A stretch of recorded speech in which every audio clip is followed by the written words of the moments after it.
네, 안녕하십니까. 정 본부장입니다. 네, 오늘 10월의 마지막 밤입니다. 예, 10월 31일이죠. 예, 오늘이 원래 할로윈인 거죠. 네. 예, 당분간 대한민국에서 할로윈이라는 말은 이제 금기어가 될 것 같습니다. 예, 이게 뭐 참, 어제도 말씀드렸지만 워낙 엄청난 사건이 일어났기 때문에 당분간 모든 분들이 말을 잘 못하는 것 같아요. 지금 애도의 기간입니다. 그리고 예, 국가적으로 애도의 기간이죠. 저도 사실 뭐 이제 이 부분에 대해서 뭐 기타 가타부타 뭐 이야기를 말씀을 드리는 것은 좀 그렇고, 일단 뭐 정말 깊은 마음으로 애도를 드리고, 우리 대한민국이 요번에 그 이태원 참사를 통해서 어떤 것을 좀 반성을 하고, 또 어떤 것을 더 우리가 좀 중점적으로 가져가야 될 것이냐를 해서 한번 느끼는 바가 좀 큰 것 같습니다. 제가 그래서 지금 어떻게 보면 나이가 이제 50이라 기성세대라고도 할 수 있는데, 기성세대가 된 입장에서 우리가 과연 왜 이렇게 이런 일이 벌어지고 우리나라가 뭐가 모자랄까에 대해서 한번 생각을 해봤어요. 20대로서 제가 막 마음이 막 갑자기 분노가 나고 이게 아니라, 제가 막 예를 들면 뭐 지금 대학생이고 그러면 우리나라가 왜 이럴까 뭐 이렇게 생각할 수도 있잖아요. 근데 이제 저는 어떻게 보면 지금 이제 한 근래 40년 정도를 대한민국이 어떻게 성장했는지를 봤잖아요.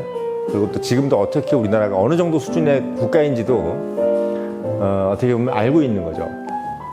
네, 그런 입장에서 봤을 때는 대한민국의 강점은 분명히 있습니다.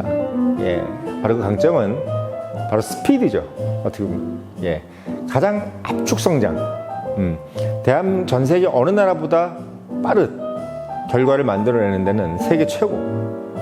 예, 그리고 뭔가 빨리 실행하고 빨리 결과를 만들고 또 바로 또 어떻게 보면 소위 얘기해서 넘어졌다 그래도 바로 일어나고, 그러니까 어떤 디프레스의 어떤 느낌보다는 항상 뭔가 새로 일어나려고 하는, 그리고 뭔가의 어떤 성장에 대한 욕구가 정말 강한.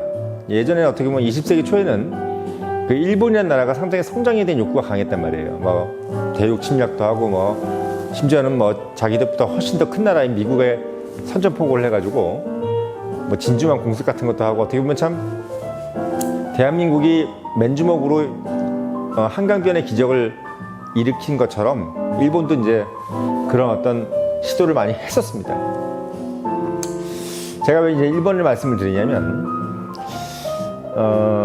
아무튼 우리나라가 지금 사실은 뭐 근래에 우리가 뭐 일본을 이긴다 또는 뭐 어느 나라를 넘어선다 뭐 이런 얘기들을 많이 했지만, 이번 기회에 우리가 이제 뭐 1인당 국민소득이 일본을 넘네 안 넘네, 우리가 뭐 대만을 이기네 지네, 이 얘기는 잠깐 이제 좀 우리가 놓고, 진짜 우리가 중요시 여겨야 될 것은 정말 우리가 내공이라는 생각이 들어요. 요번에 제가 이태원 참사를 보면서 느낀 건데, 우리가 기본에 충실하는 것은 또 상당히 좀 기본에 충실해야 되지 않느냐. 그러니까 우리가 빨리 성장하고 뭔가 역동적이고 뭔가 눈에 보이는 성과를 내는 것도 정말 중요한데, 어떻게 보면 가장 기본적인 것을 지키지 못해가지고 지금 사실 어떻게 보면 이렇게 많은 희생자가 났단 말이죠.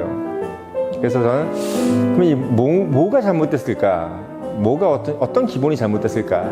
지금 사실 뭐 제가 말씀드리는 건 이게 뭐 사고를 뭐 분석하고 이런 건 경찰이 알아서 하겠죠. 경찰을 하고 또 뭐 행정안전부에서 이제 여러 가지 분석을 할 겁니다. 뭐 혀가 왜 났는지 뭐 이런 거에 대해서 얘기를 하겠지만, 제가 생각할 때는 그 어떤 사고의 원인 분석을 떠나서 긴 롱텀으로 좀 세월호부터 시작해서 제가 이제 대학 다닐 때, 지금 이제 젊은 청년들이 느끼는 나이에, 제가 이제 21살의 나이에 성수대교가 무너졌거든요. 제가 22살에 삼풍백화점이 무너졌습니다. 그러니까 어떻게 보면 지금 대학생들이 뭐 이렇게 이번에 죽는 참사를 보면서 느낀 것들, 그리고 뭐 세월호 같은 것을 뭐 대학생들이 봤으면 이제 그런 생각이 들겠죠. 제가 지금 이제 쭉 이제 지금까지 참사가 일어났던 것들을 생각해 보면은 한국이 갖고 있는 가장 큰 약점은 역시 뭔가 기본을 지키는 어떤 사회 안전망이 좀 부족한 것 같아요. 예, 사회 안전망. 그러니까 이 사회 안전망이라는 것은 말이 이제 그렇듯해서 그렇지 사실 어떻게 보면 비용이거든요. 그러니까 우리가 당장 눈에 보이지 않는 성과에 대해서는 약간 비용을 쓰기를 상당히 좀 두려워하는 거죠. 뭐 얼마 전에 우리가 뭐 영끌족이라고 해서 막 빚을 엄청나게 내서 뭐 집에 투자해서 이제 돈을 벌거나 어떤 여러 가지 뭐 가상화폐나 이런 것처럼 뭐 급등해서 뭔가 돈을 막 챙기는 것. 뭐 1년 안에 뭐 몇 억을 벌고 또 뭐 3, 4년 안에 뭐 몇십억을 벌고 몇백억을 벌고 뭐 이런 거에 대해서는 상당히 우리가 열광하는데 뭔가 우리가 가진 소중한 것을 지키는 부분에 있어서 우리가 뭔가 좀 지금 당장 눈에 보이지 않지만 그것을 지키기 위해서 우리가 조금씩 어떤 비용을 낸다는 거. 그 비용에 대해서 당연시 여기는 것에 대해서는 우리가 좀 약한 것이 아니냐. 응? 그러니까 어떻게 보면 경찰이라든지 뭐 행정안전부도 마찬가지겠지만 뭐 서울시 공무원이라든지 용산구청 공무원 다 어떻게 보면 국민의 세금을 지출해야 하는 사회 안전망의 어떤 하나의 일환이죠. 그리고 뭐 공무원 조직도 결국은 뭔가 프로페셔널한 조직이 아니잖아요. 어떻게 보면 국민들이 십시일반 세금을 내서 혹시나 모를 어떤 리스크에 대비해서 그냥 이렇게 아무 일이 없지만 그냥 멍하니 있어도 월급을 주는 이런 조직을 우리가 만들어 놓은 거잖아요. 근데 이제 어떤 공무원이라든지 또는 어떤 뭐 그런 조직이라든지 또는 공공기관이라든지 그런 커리큘럼이라든지 이런 것들을 우리가 너무 어떻게 보면 그냥 소홀히 여겼다. 이 사람들의 기능이 어떤 것인지에 대해서 깊게 생각하지 않은 부분이 좀 있는 것이 아니냐. 그런 것들. 그러니까 미국이라든지 영국이라든지 심지어는 우리가 무시하고 있는 일본이라든지 심지어 중국마저도 뭐 코로나나 뭐나 이렇게 했을 때 뭐 도시를 봉쇄한다든지 어쨌든 그게 무리하더라도 어떤 공권력이 들어가서 또는 공공의 어떤 그 기관이 들어가서 어떤 통제를 한다든지 이런 부분에 있어서 사실 어떻게 보면 일본이나 중국이나 미국이나 상당히 그런 부분들은 뭔가 우리보다 한 수 앞서 있다는 게 아니라 몇 수가 앞서 있다는 느낌이 좀 듭니다. 미국 같은 경우도 어쨌든 일사불란하게 뭐 이번에 뭐 제롬 파월이 금리를 올리는 것도 그렇고 뭔가 어떤 공공의 영역들이 어떤 민간 영역을 이끌고 나가잖아요. 뭐 금리를 올려가는 과정도 그렇고 또 인플레이션을 내려가는 과정 또는 정치 어떤 조직이라든지 그러니까 정치 엘리트들이 뭔가 어떤 인플레이션이라든지 유가 같은 걸 잡아내는 과정 이런 과정들이 차곡차곡 뭔가 이렇게 차차차 맞아 떨어져서 결국은 안에 있는 공동체들이 좀 더 그 정부나 우리가 가버넌스라고 그러죠. 어떤 그런 공공 영역을 믿고 또 어떤 그 사람들이 갖고 있는 매니지먼트에 대해서 이제 믿음을 가지는 그런 정도가 상당히 높은 게 어떻게 보면 저는 우리보다 좀 선진국이라 하는 나라들의 어떤 특징인데 지금까지는 우리가 보면 이제 삼성전자라든지 뭐 하이닉스라든지 뭐 LG라든지 이런 어떤 우리가 대기업이 많다. 뭐 전 세계에 어떤 글로벌 기업이 많다는 식으로 해서 미국이라든지 일본이라든지 이런 나라들보다 우리가 좀 낫지 않냐? 우리는 글로벌 기업도 많고, 뭐 또 글로벌 기업에 다니는 직원들의 월급도 높고 우리가 더 선진국이다. 일본의 초임 임금은 우리보다 훨씬 적은데, 우리가 더 훨씬 잘 사는 거 아니냐? 그러니까 어떻게 보면 개인의 어떤 소득이라든지 어떤 잘 살고 못 살고 이런 거에 대한 어떤 기준으로 우리를 너무 판단했고, 이번에처럼 이렇게 다른 나라에서는 절대 일어나지 않는 그런 어떤 사고들이 왜 우리한테 일어날 수밖에 없는지에 대해서 좀 이번에는 고민을 좀 해야 되지 않겠나라는 좀 생각이 듭니다. 그래서 잘 살고 못 사는 어떤 그런 파이낸셜적인, 금융적인 그리고 좀 재정적인 어떤 성장 또는 성공에 대해서만 이제 우리가 눈여겨볼 것이 아니라 정부가 자체가 소위 얘기해서 기업처럼 이번에 이제 윤석열 대통령께서 좀 그런 걸 좀 해주셨으면 좋겠어요. 그러니까 정부가 좀 이제 기업처럼 뭔가 이렇게 태스크포스를 만들고 또 이번에 무슨 프로젝트를 만들어서 야 이번에 이렇게 한 거 보니까 우리나라가 이런 게 진짜 부족하구나. 응? 우리가 뭐 기업을 살려서 이렇게 하는 것도 좋지만 사실 이 기업도 마찬가지잖아요. 지금 벌써 이번에 이 이태원 참사가 일어나면서 지금 강남역에서도 사람이 없어요.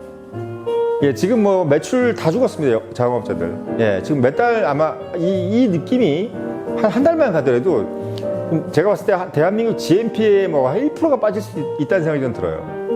그러니까 그거 자체가 어떻게 보면 우리가 뭘 아끼겠다고 만들어 놓은 거지만 실제로 보면은 상당히 더 많은 지출이 지금 나갈 수밖에 없는 상황이 좀 된 겁니다. 왜? 이 소비 심리가 쫙 가라앉더라고요, 지금. 이태원 이 재난 때문에요. 그래서 이 부분은 어떤 민간의 기업이 할 수 있는 부분이 아니거든요. 어떻게 보면 이게 바로 국가가 해야 될 일이고 정부가 해야 될 일이라는 겁니다. 이번에도 뭐 어떻게 보면 주체가 누구냐 뭐냐 이런 것들이 많이 얘기가 있었는데 주체가 뭐 없었다. 그래서 이제 문제가 됐다고 하는데 우리가 그런 주체가 없고 우리가 리바이던이라 그래가지고 만인에 대한 만인의 투쟁이라고 그러잖아요. 그러니까 리바이던 존 홉스가 토마스 홉스죠. 토마스 홉스가 만인의 투쟁, 그러니까 소위 얘기해서 세비지의 상황에서 우리가 개인의 어떤 기본권을 지키려면 정부가 필요하다. 왜? 개인이 개인의 기본권을 침해할 수가 있고 또 전체의 어떤 다수의 개인이 있을 때 이 무질서한 상태에서 오히려 개인이 큰 피해를 볼 수 있기 때문에 사회 계약서에 의해서 어떤 큰 정부가 있어야 개인이 그 정부에 의지해서 소위 얘기해서 보호를 받을 수 있다. 이게 바로 리바이던이라는 겁니다. 리바이던. 만인에 대한 투쟁이죠. 그래서 이렇게 해서 정부가 필요하다. 뭐 예전에 우리 19세기 때, 18세기 때 이제 뭐 몽테스큐에네 또는 뭐 법의 정신 또는 뭐 존 럭크의 그 자유론, 뭐 통치론, 자유론 J.S. 밀이죠. 존 스튜어트 밀의 자유론이라든지 또는 통치론이라든지 이런 것들은 보면은 존 록크의 통치론 같은 걸 보면은 이 사회 계약 또는 이 정부의 필요성에 대해서 상당히 일일이 열거한 게 많아요. 근데 그런 것들을 봤을 때는 정부가 왜 필요한지에 대해서 정확하게 적혀 있단 말이죠. 정부가 필요한 가장 큰 일은 바로 뭐냐면 우리가 소위 얘기해서 불가피하게 개인의 기본권을 침해당할 수밖에 없는 너무 거대한 개인과 개인의 덩어리에서는 큰 어떤 하나의 빅브라더가 나타나줘야 되는 거야. 그 빅브라더가 바로 정부인 거죠. 그러니까 이번에 이태원 같은 경우가 바로 그런 경우입니다. 어떻게 보면 세비지의 상황이에요. 토마스 홉스가 얘기했던 바로 그 세비지의 상황. 너무나 많은 사람들이 있는 거예요. 근데 그 사람들이 뭐 서로에 어떤 적의를 갖고 있는 것도 아니에요. 그 적의를 갖고 있지도 않은 사람들이 불가피하게 서로에게 뭐 기본권 침해 중에서 제일 기본권이 뭐겠습니까? 바로 생명이잖아요. 생명. 그 인신, 신체의 어떤 자유. 이게 최고란 말이에요. 신체의 자유. 근데 이 신체의 자유를 가장 크게 침해받은 거죠. 예, 그게 바로 지금 전형적인 어떻게 보면 토마스 홉스가 얘기했던 리바이던의 상황인 겁니다. 그래서 제가 봤을 때 이게 뭐 주체가 누구냐 이게 중요한 것보다 우리가 이 대한민국이라는 나라를 유지하기 위해서 어떻게 보면 이 공공 영역에 있어서 그리고 어떤 정치의 영역에 있어서 저도 정치학과를 나왔지만 상당히 이제 디테일해져야 되고 그리고 제가 저번에도 말씀드렸지만 대한민국 정치 분명히 선진국인 거 맞습니다. 맞는데 제가 봤을 때는 행정의 부분이 좀 문제가 있는 것 같아요. 정치도 정치지만 행정. 그러니까 우리나라 행정의 어떤 이 수준이 상당히 좀 어떻게 보면 좀 더 디벨롭 돼야 되는 상황이 돼야 되겠다. 왜냐하면 정치는 국민에 의해서 어마어마하게 스트레스를 받고 있어요. 뭐 지금 뭐 4년마다 2년마다 지금 뭐 계속 선거가 있으니까 이 정치 영역은 어떻게 보면 상당히 어떻게 보면 우리가 많은 평가를 받고 있는데 반면에 이제 이 행정 영역은 공무원이라든지 또는 뭐 소방관이라든지 경찰이라든지 이런 행정 영역은 누구한테 평가를 받을 수가 없는 상황이에요. 근데 이 부분은 우리가 어떻게 정말 어떻게 이노베이션을 할 수 있겠는가, 개선시킬 수 있는가에 대해서 또 고민을 해봐야 된다고 생각합니다. 근데 일본이라든지 미국이라든지 이런 나라들 같은 경우는 그런 오피서들, 그러니까 공무원들이죠. 공무원들이 갖고 있는 그런 어떤 잡 에색이 상당한 부분에 있다고 저는 생각이 들어요. 그래야지 이제 선진국이라고 얘기를 들을 수 있습니다. 만약에 그 사람들이 복지부동하거나 요번에 어떻게 보면 우리 공무원들이 뭐 그 공무원 조직이 이제 우두머리 물론 대통령이겠지만 이게 뭐 정치인 한두 명이 해서 될 문제가 아니지 않습니까? 그래서 그런 어떤 행정의 영역, 이 행정의 영역이 결국은 바로 사회 안전망의 가장 핵심적인 영역이 아니겠나. 저도 이제 뭐 행정학 개론이라든지 뭐 소위 얘기해서 뭐 여러 가지 행정에 관련된 것들 이제 배우면서 전공을 해가지고 말씀을 드리는 거지만 제가 뭐 기업에서 몸담으면서 느꼈던 거는 이 기업은 어차피 프로핏이 있는 곳이기 때문에 프로핏이 나고 안 나고가 중요한 부분이기 때문에 이 부분은 금방 해결이 돼요. 사실 어떻게 보면. 예. 왜 금방 해결이 되냐면 프로핏이 안 나면 안 해버리면 되고 프로핏이 나면 하면 되는 겁니다. 아주 간단한데 행정 영역은 프로핏의 개념이 아니라 리스크의 개념이에요. 그것도 아주 큰 리스크.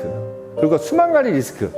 그리고 그 사용자가 많을 수도 있고 적을 수도 있는 수요 공급이라는 것이 중요한 것이 아니라 한 명이 있어도 있어야 되고 100명이 있어도 있어야 되는 그런 바로 행정 인프라를 얘기하는 겁니다. 그래서 지금 대한민국이 그런 통합적인 행정 인프라, 그건 소위 말해서 국방도 있고 여러 가지가 다 있을 거예요. 그래서 우리가 이 우리가 그 공공 서비스라고 그러죠.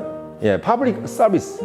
이 퍼블릭 서비스 부분을 정말 다시 개선을 해서 우리가 이걸 매니지먼트의 개념으로 생각할 것도 아니고 우리가 뭐 이걸 행정이라든지 어드미니스트레이션이라고 그러죠. 우리가 어드미니스트레이션이라고 그러죠. 영어로. 그러니까 어드미니스트레이션보다 이런 뜻이 아니라 퍼블릭 서비스의 개념으로 접근을 해서 이 부분을 개선을 해야지만 우리가 다음 선진국 탑 자리에 오르갈 수 있지.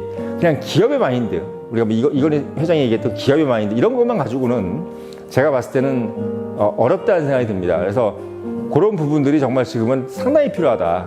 예. 그래서 뭐 기업 혁신이라든지 개인의 어떤 능력의 제가 봤을 때 거기 요번에 죽었던 우리 그 젊은 친구들은 개인적 역량은 너무나 탁월한 사람들이에요. 그러니까 지금 대한민국은 개인의 능력을 발전시킬 때가 아니라 어떻게 보면 공공 서비스의 역량을 발전시켜야 될 때라고 저는 생각이 들어요. 그래서 그 부분이 가장 앞으로 핵심적인 부분이 아니겠느냐. 이 생각을 제가 오늘 꼭 말씀드리고 싶었습니다.